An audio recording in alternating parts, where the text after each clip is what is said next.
We are excited that you are excited to be there. That's terrific. My first question is, do civilizations on other star systems still have a zodiac system? Well, obviously, they sometimes will recognize that they can impose patterns on the stars, but not many of them express the idea of the zodiac in the way that your planet does. Okay. At least none that we've encountered so far. So that's like a unique thing to Earth here? Relatively, in the way that you express it, yes. Okay. Others can recognize the idea of the reflective nature of those patterns being a reflection of different levels of their collective or individual consciousness. But the way that many people on your planet interpret this, as you call in a zodiac format, is relatively unique. Okay. My next question is, I understand how everything's happening all at once. Like, I feel that to be true. All right. But I don't really understand how that's possible or how that actually works. Well, it's possible because there's actually only one moment in existence. Now. Therefore, there's only one place everything needs to exist in. Now and here. That's it. So it has to have the ultimate time-sharing program of the only place there is and the only time there is, here and now. Therefore, the different vibrations cause it to seem as if it's sharing that same now and here on different frequencies that then create the ability to perceive them without overlapping. Does that make sense? I think so. Well, you know, again, by analogy, that if you are watching one television program on your TV, you know there are probably hundreds of other programs playing simultaneously, right? Don't you? Well, don't they all exist at the same time for you? It's just that they're on different frequencies. So you only see the one that you're tuned to at any given moment. But if you change the channel, then you see another one of the parallel reality TV shows that was going on at the same time as the show you were just watching, and no longer perceive the one that you were looking at because now you've shifted your frequency. That's how it works. Simple as that. But how is it possible that like 5,000 years ago was happening right now also? Because it's just a different TV show. It's just a different program. You're just calling it 5,000 years ago because that's your linear perspective. That's your relationship to the show. But it's going on right now. It's just going on in a format you think is called 5,000 years ago. That's the play that's playing. Just again, as if you watch a television program that is about life 5,000 years ago. But it's still playing right now. Same analogy. Okay, I see. Does that help? It does help. All right. And I have one more question, if that's all right. Yes? I'm very into the... Oh, one moment. Let me check with the great overlords of the universe if it's all right for you to have another question. Oh, all right. They grudgingly say yes. Have I been granted one more question now? That was a question. So now you're using them up, asking if you can ask questions. Just ask the question. Okay. I will tell you whether it's appropriate or not for us to answer. Okay. Well, I'm very into the law of attraction. And Yes. I see it working in my life all day long. Yes. Usually in little ways, but sometimes in really spectacular ways too. Yes. And Yes. it seems to me like there's still some times where my higher self or something steps in and kind of keeps me from something, and keeps you from or something. like kind of like ask me like, is this what you really want? Like, it'll give me It's not like a hint about of something. Well, there's the idea. It's not about what you want. It's about what you need. Okay. There's a big difference sometimes between those. Sometimes they can overlap, but quite often what you want and what you need are very different things. So even sometimes when I'm really focusing on one particular thing, Yes. and I don't get that, it's because it's not what I need, right? It's not what you need at that moment. Maybe all you needed to do was learn how to focus. Damn. The idea is, do you trust the way your life unfolds? Absolutely. Yes or no? Then nothing is keeping you from anything. Everything that happens is exactly what you need at that moment. Use it in the best and most positive possible way, and you may begin to understand why that thing happened instead of something else. Remember, these things are nonlinear too. So A thing may happen in your life, and you may scratch your head and go, I do not understand why this is happening in my life right now. 10 years later, you may understand perfectly why it happened when it did. Mm-hmm. But 10 years later, from the higher mind, is right now. So the idea is that it just played out in your life in the way that it did linearly, because you're focused in a linear space-time perspective. But it had to express itself when it did in order for it to make sense to you when you caught up to the reason that it happened. So you would have the information you would need at that time by having had the experience 10 years ago. I understand. Make sense? You need to have a broader perspective of how all these things are interlinked rather than such a tunnel vision of linear reality. It's a much bigger network of things going on simultaneously that place themselves linearly where they need to, because that's how you need to experience it in order for it to ultimately make sense in the big picture of your entire life, not just what's happening with you at this particular moment. That's what I'm starting to see, too. Yes. Thank you. Thank you.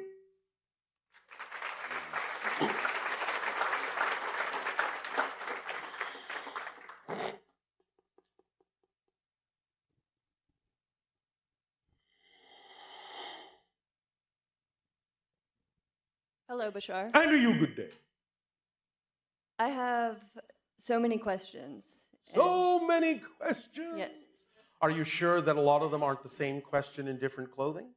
No, I'm not sure. All right. Begin however you wish. Okay.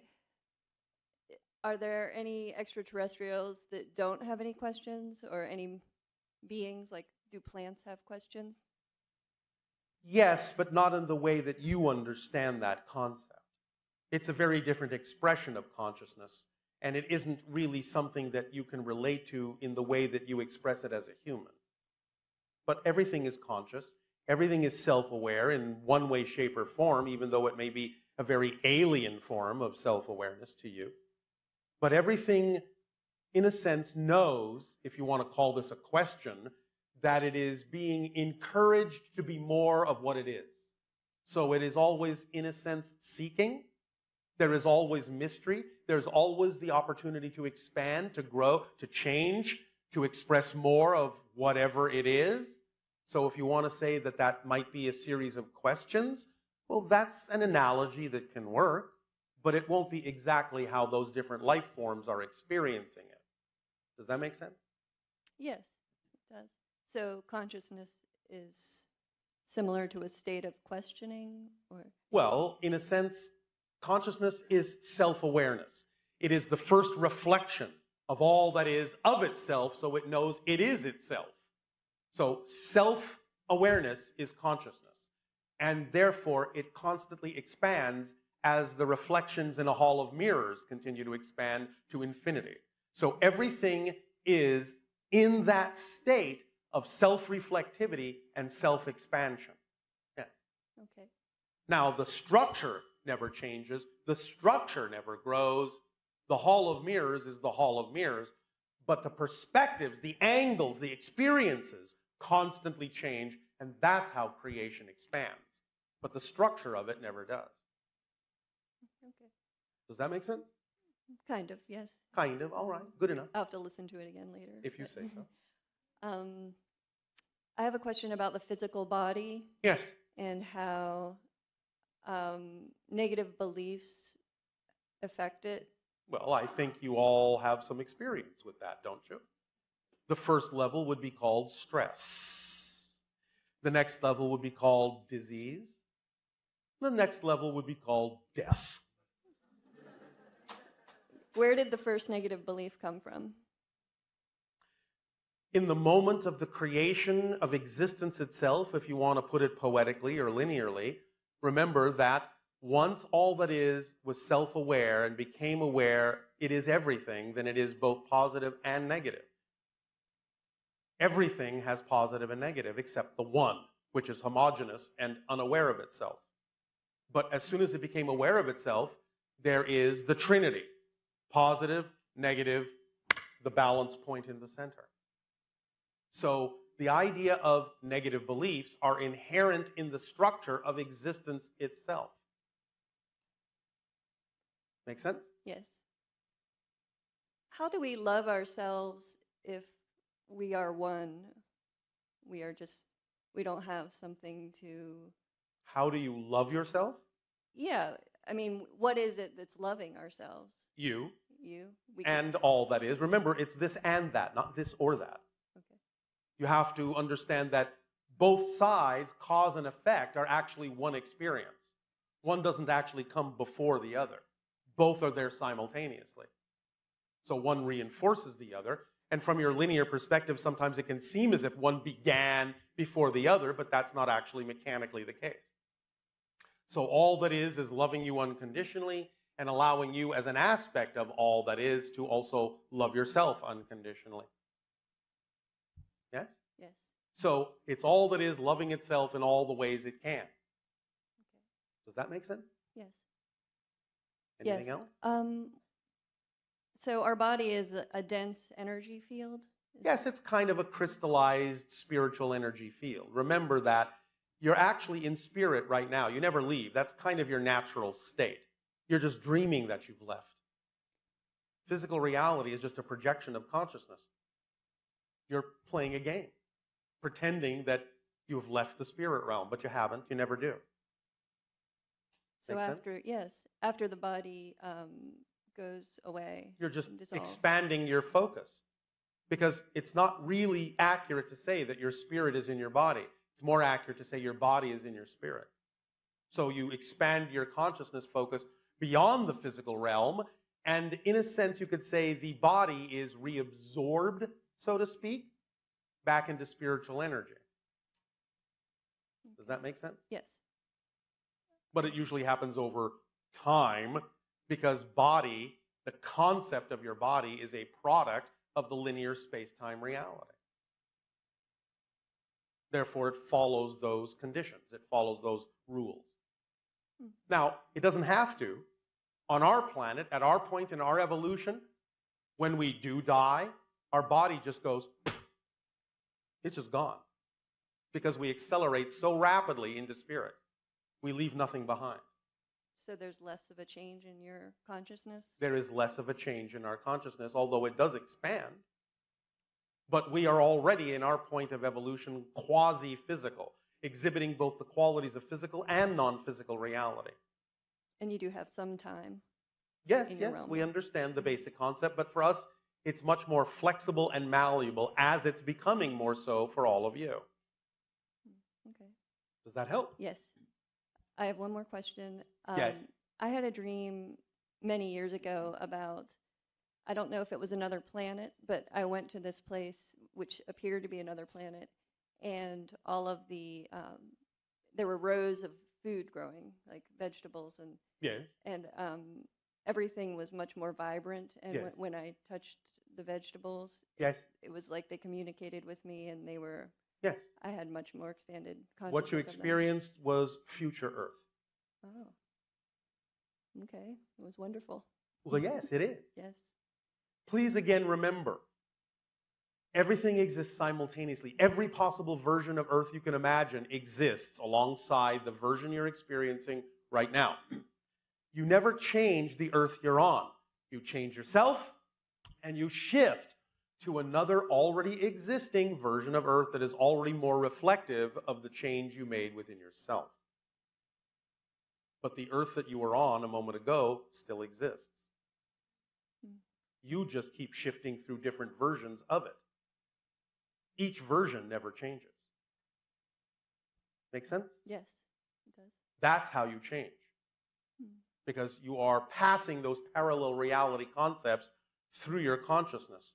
But from a linear space-time perspective, you experience it as if the change is going on outside you, in the world around you. It never is.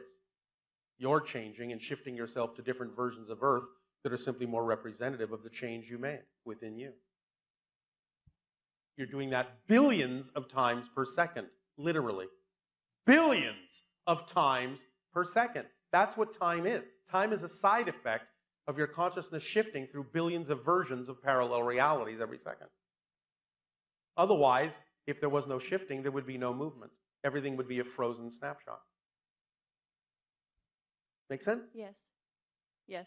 All does. right, well then go have fun with that. All right, thank you. Thank you.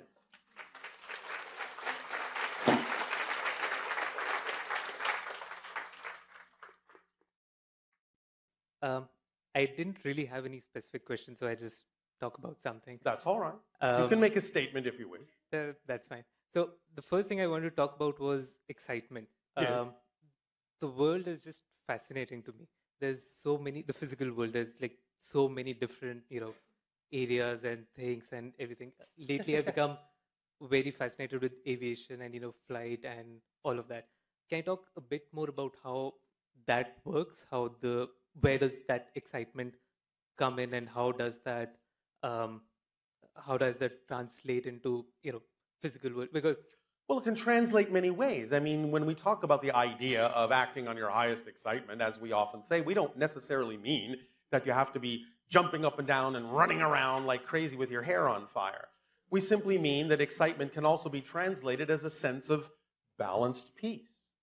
It just depends on what you're passionate about and what is appropriate and in alignment with you at that moment as an expression of your true self. That's what that means. So it can express itself in any number of ways. You can be excited about being tired and going to sleep. You can be excited about many different things. You can be passionate and express your passion in any number of ways. It's up to you as a unique individual to decide which expression is true for you at any given moment. And it can change from moment to moment. One moment you may be passionate about expressing yourself this way. The next you may be passionate about expressing yourself a different way. You have to follow the thread. But excitement is the thread. It is your path. It's the physical translation of the vibrational energy that is truly your signature frequency. That's what excitement and passion and love and creativity is. Does that make sense? yeah, that makes a lot of sense. I'm not entirely sure why, sometimes some things excite me more than others and so on. Any Because reason? right now, that's the thing that you need to really do. Again, it's the organizing principle. It shows you through what excites you more than something else that this is the thing you need to act on next. It's actually guiding you. It's actually laying things out for you in the order in which they actually need to be done that would serve you best. So if at the end of a day, when you're excited about being tired, you've accomplished only a certain amount of things by acting on your excitement, those are the things you needed to do that day and nothing else needed to be done. Right. Make sense? Yeah, makes a lot of sense. I often feel very different from the rest of the people that I, meet. Like, for Yes. example, dreams I don't have as much, or in terms of fear and all of That's that. all right. Then that's your way. Right. Okay. Yeah, I was just curious about what that is exactly. Everyone approaches this differently. Everyone has a different way of expressing and experiencing these things. Just be true to yourself. Okay. Yes? When there's certain meditative experiences or certain energy moving, sometimes I feel cold. Sometimes the temperature feels a bit lower than what it was. Is there Yes. Well, some? you may be dealing with different kinds of energy and acclimating to them. You may be processing them. You may be letting go of resistance to them. There may be many different reasons why those kinds of changes are experienced in the body when you're dealing with integrating new energies. Okay. Remember that in your science, the idea of becoming superconductive requires that your temperature be lower. Yes? Yep. To make sure there is less resistance to the energy flowing through. So Right. that might be one reason. You may be equating the idea of cooling yourself down to becoming more superconductive. Okay. Yes? Yep. Does that makes help? sense. Yes. Thank you. Thank you.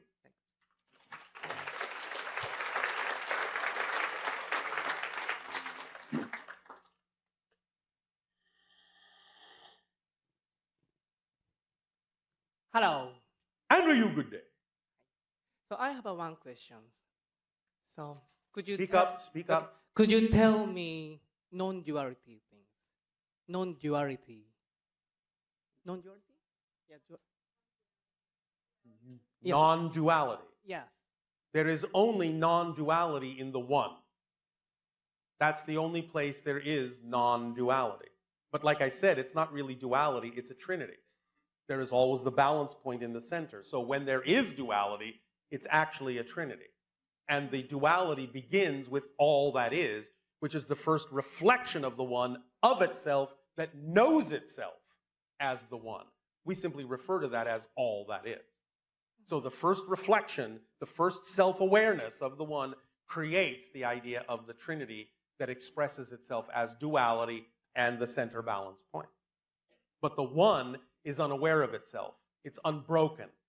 It has no awareness, no reflection. There is no sense of an other. Therefore, there is no reflection that it is different than an other. So there is no duality there. There is only one. But that's the only level that has that. But it doesn't experience it because there's no experience in something that has no idea of itself. Does that make sense? Yes. Does that help? Yes, thank you very much. You're very welcome. All right, then please all enjoy your refreshment break. We will resume this transmission afterward.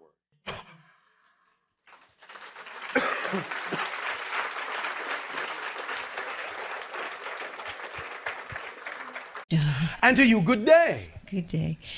I realize after listening to that last question, I probably just need to have a conversation with myself, but I'm glad you're here. I can ask All right. you. It is all about all of you learning, of course, to have all these conversations with yourself. Yes. Thank you. And that, of course, having a conversation with us means that you are having a conversation with yourself anyway. Thank you. My question goes to not when I'm feeling anxiety, but when I'm vaguing out and I want to... When you are, what? Becoming more vague. Vague. Losing consciousness. When I want to have more presence of mind and more focus of mind. Yes. And in what circumstance and situations do you feel you need more presence of mind? When I have work to do. Is it work that you enjoy doing? It's work that I haven't gotten to yet, but I tell myself I do want to do it. Well, that was an interesting response.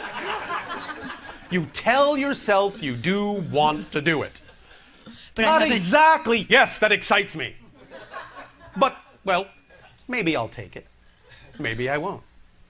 What is or are some of the things that you say you find exciting? What kind of work are you talking about? Writing, developing creative projects. All right. Now, what kind of focus do you believe you need in order to accomplish that? Greater clarity than I've known. Clarity about what? I think it is more a clear communication with myself. About?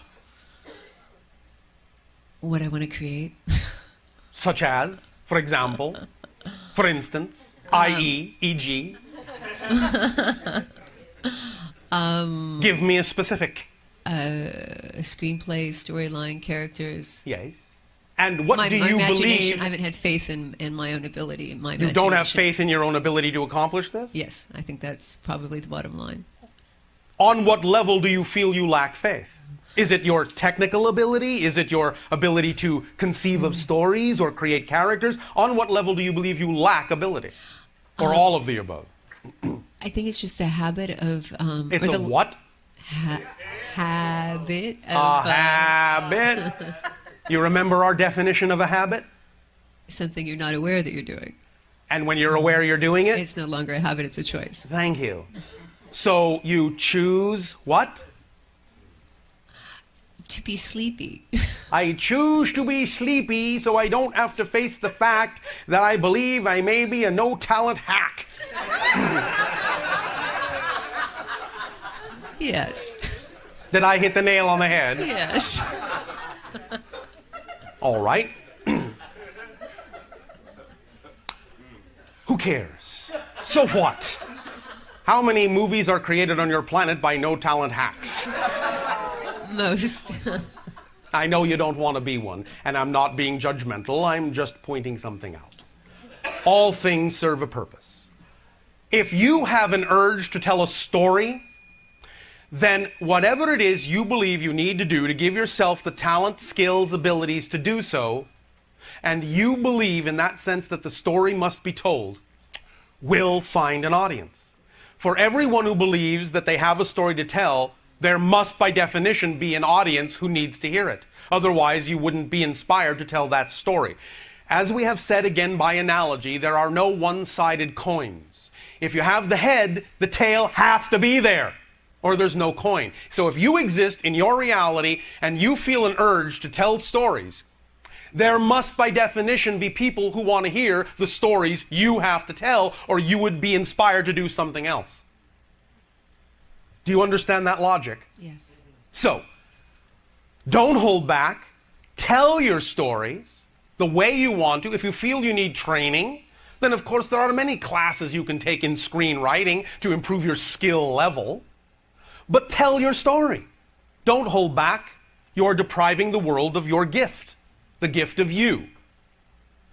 However you manage to tell them, whether it ever be that it is accomplished in screenplay or movie form, the very process you're going through is in and of itself a story. And by sharing that today, you are telling a story of your particular process, your particular adventure, your particular life.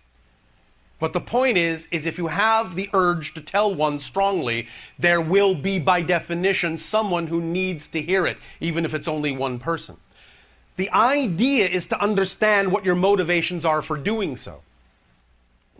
If you're doing it because that's who you are and you just have no other choice, that's the state to be in to do it. If you're doing it because, well, if I make movies, I'm going to have fame and glory and cars and houses, then you may not really be focused on the idea of the real reason to tell the story. You may be, in your language, putting the cart before the horse, getting the details ahead of the whole picture. When we talk about doing what excites you, we guarantee, not because it's from us, but because it's from creation, we guarantee you will be supported in whatever way you really need to be supported in the doing of that thing. Even though it may not always immediately be the way your mind thinks you should be supported. But the point is, the only reason to do a thing is because you just can't imagine doing anything else. Because it's really who you are, and you're giving of your true self, no matter whether you ever get a response or not that you know of. You're doing it because you have no choice but to do it. And that's what makes it powerful. Let me explain something else to you all about impact. No matter what you do, no matter what creative endeavor you do, you already have all the impact you will ever have on everything. You already have 100% impact on your world just by the fact you exist within it. Anything you create will not create more impact in your world than you're already having just by existing.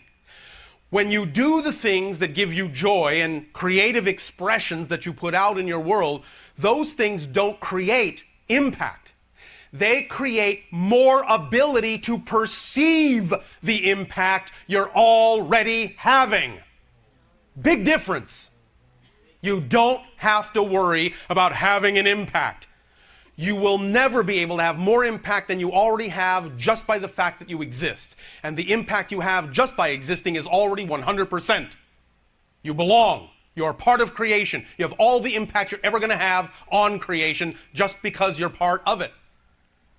The things you do that give you joy are your way of creating an opportunity to experience, and for other people to experience the impact you already have. Remember, as I said, the only thing that's really real is experience.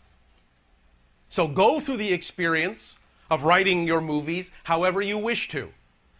However you take yourself through it, it's the experience that counts. Allow yourself to understand that if you have the urge to do so, then that's who you are at this moment, and there's no other reason to do it. Is this helping? Yes. Are you sure? It's my getting past my initial inertia.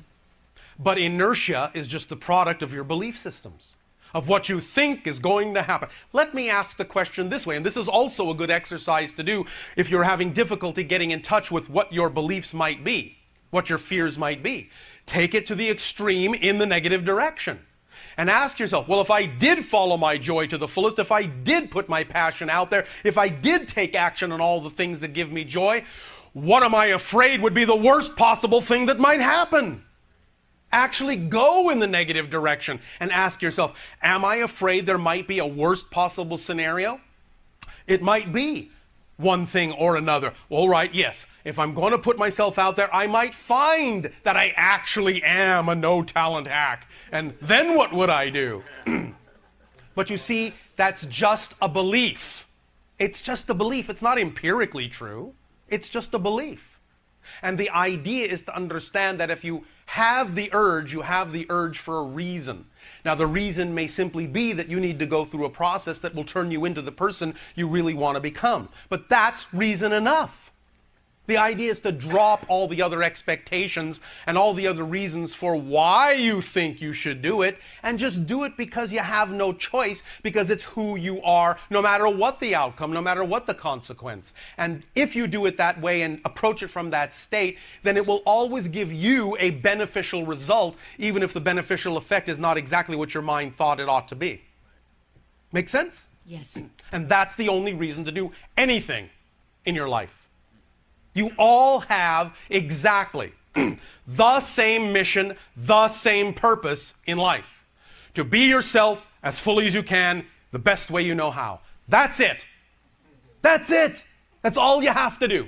Be yourself fully as you can, follow your joy best you can every moment. That's it.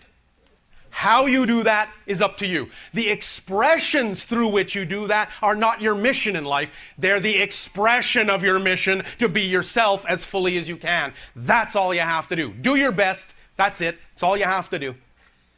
You will have done perfectly if at every moment you just do your best to be yourself. You will have done perfectly.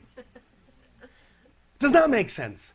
It does. Does that take some of the weight off? Yes. Some of the expectation off that you have loaded on yourself, that you're carrying around? Yes, and this is the second time that you brought up the impact Yes. statement to me, so I do appreciate it very much. Thank you. Thank you, Bashar.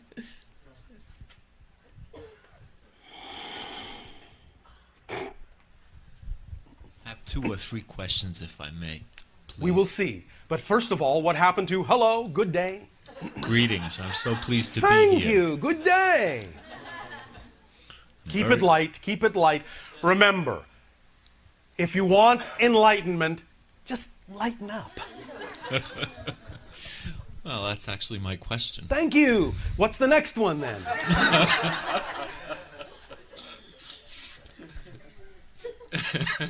Oh, all right. That one's taken care of too. I have the feeling that I'm supposed to be channeling. In what way?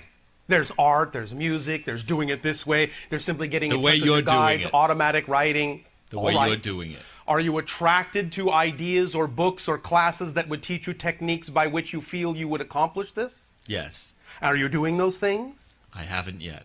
Why not? I will now. Thank you. Again, if you say something excites you, Is there a way... I don't... is there a way that works best for you? No. Is there a way for you to tell me if it's something that I've arranged before this lifetime that I'm to do? Does it make a difference whether you arranged it before this life or in this life? In terms of its effect in your life? No. Then a difference that makes no difference is no difference. Okay.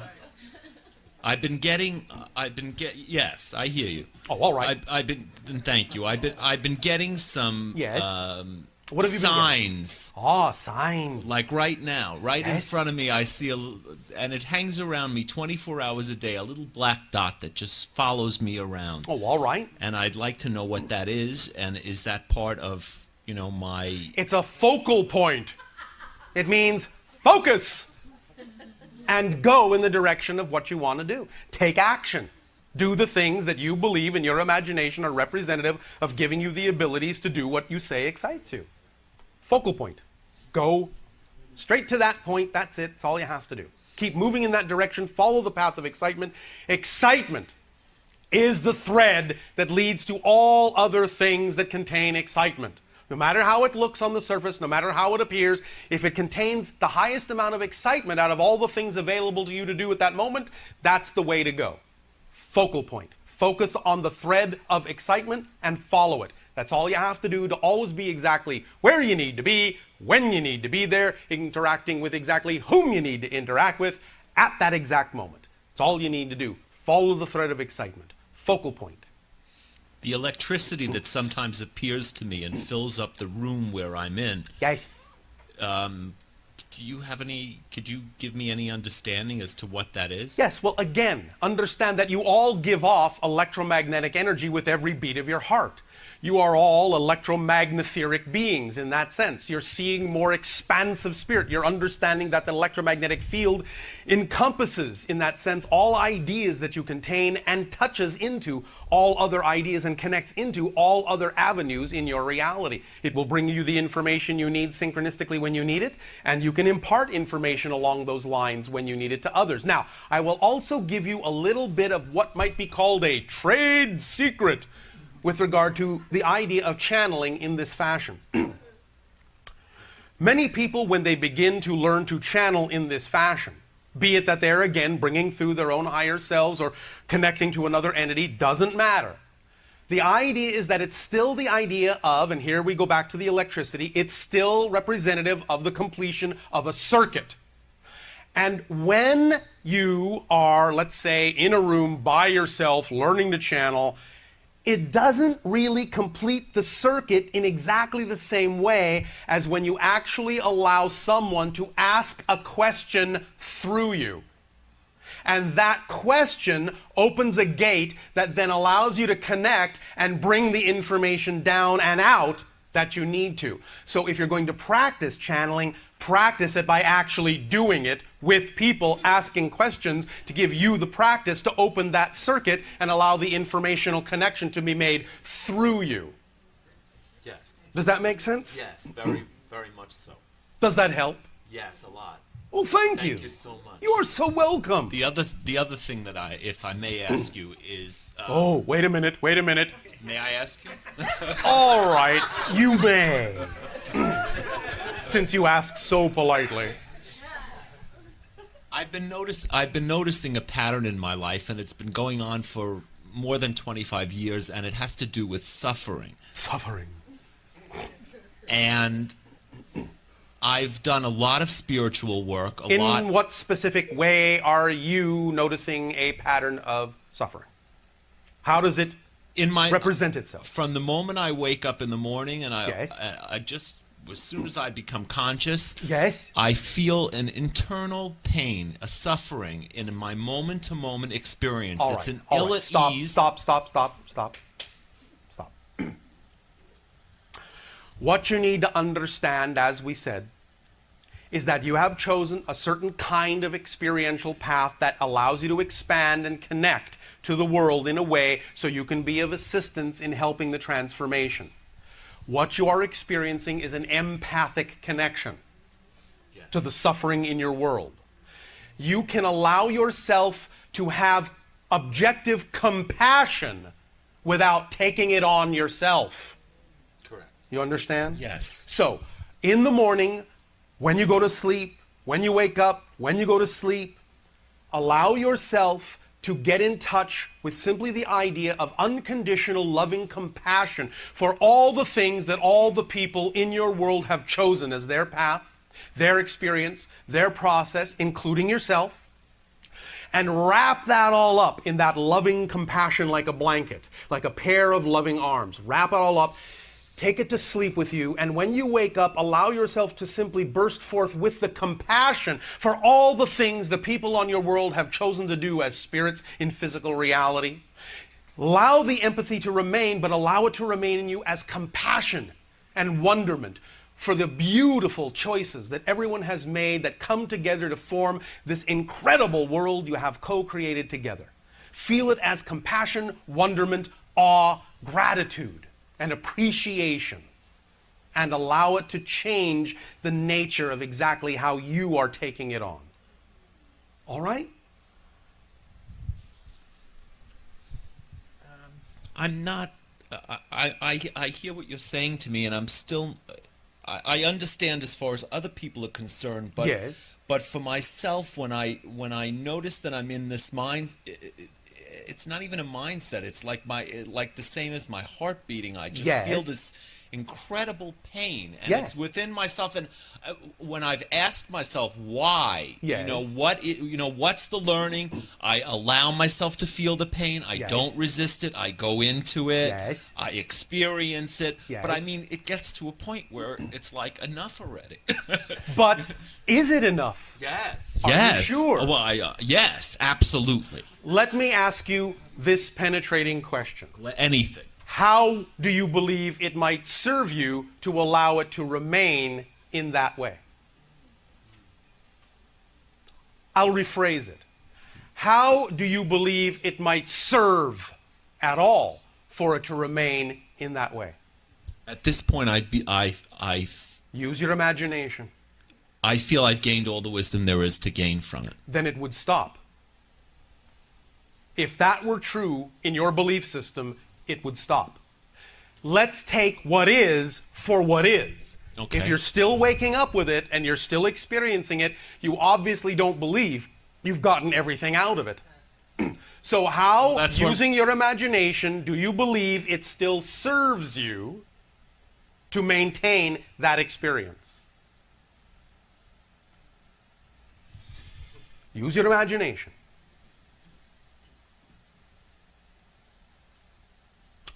All right, maybe it will make it easier for you if I put it this way.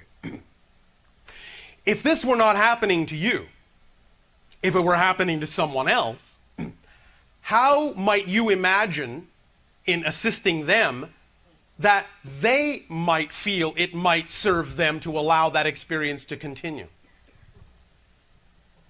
What reasons might they have within their belief system that says that allowing that experience to continue would be something they would need to do? What reasons might they come up with? It's given me the depth to understand people a lot.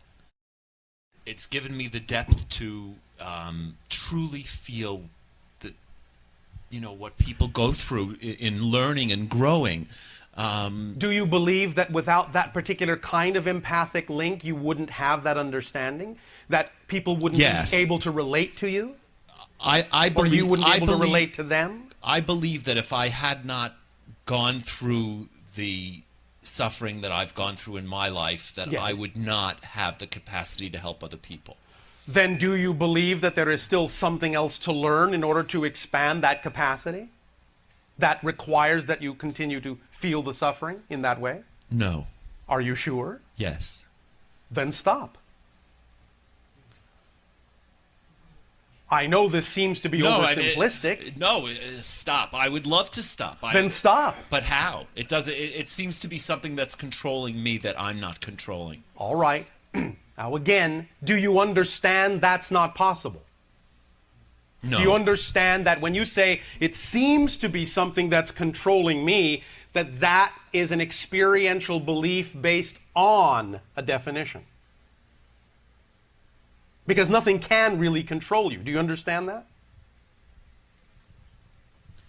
I understand it, but go tell that to the moment-to-moment experience of ill at ease, pain, and suffering. Go tell that. It doesn't. You go tell I that do. to that moment. I have. I do. I have. Yes. And it continues. Yes. And what are you getting out of it continuing? Don't say nothing. You're getting something out of it, or it wouldn't continue. This is simple physics. You're getting something out of it, or it wouldn't continue. What do you imagine you might still think you're getting out of it by allowing it to continue?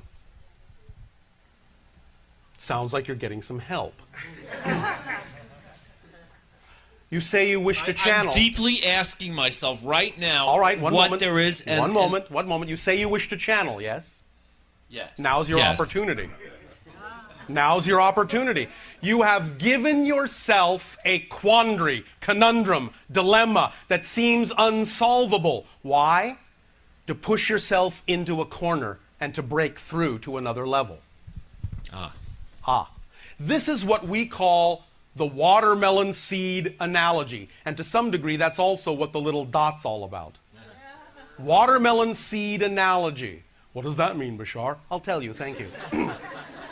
Just as you have on your planet this idea called the little watermelon seed, if you take a seed between your thumb and forefinger, and let's say the seed wants to go up or wants to go down, but you're squeezing it from above and you're squeezing it from below, it cannot go in either of those directions. So what's it got to do? It's got to shoot out in a new direction it heretofore didn't even know existed. It's got to move in a new direction because it's forced to. By putting itself in a corner it cannot break free from, other than to go in a direction its mind heretofore couldn't conceive. And that's what you're trying to explore with regard to the idea of channeling. You're about to open up to a dimension of reality that you're uncertain of in terms of its qualities, quantities, and where it's going to take you. You're pushing yourself in your own way into a corner where you absolutely have no other choice but to go in the direction of opening up to something bigger and not being afraid of it, and really letting it come through and really letting it do its job. And you're pushing yourself so that you have no other choice because you're sick and tired of staying where you are in that space. Correct. So you're using it as a device to push yourself to a point where when you finally open to the idea of channeling, you will open much farther, faster, and wider than otherwise you would have. And what's it going to take for me to get to that point? Your willingness to actually do the channeling. I'm willing right now. When you go home, gather some friends, do it in the way you imagine you wish to do it, have them ask you the questions, and start the process going. Actually conduct a session. Yes. All right? Thank you so much. And then see what happens. Bless you, Master. Thank you. Bless you, Master. And bless you all. Please enjoy your refreshment break. We will continue and resume this communication after the period you call lunch. Good day.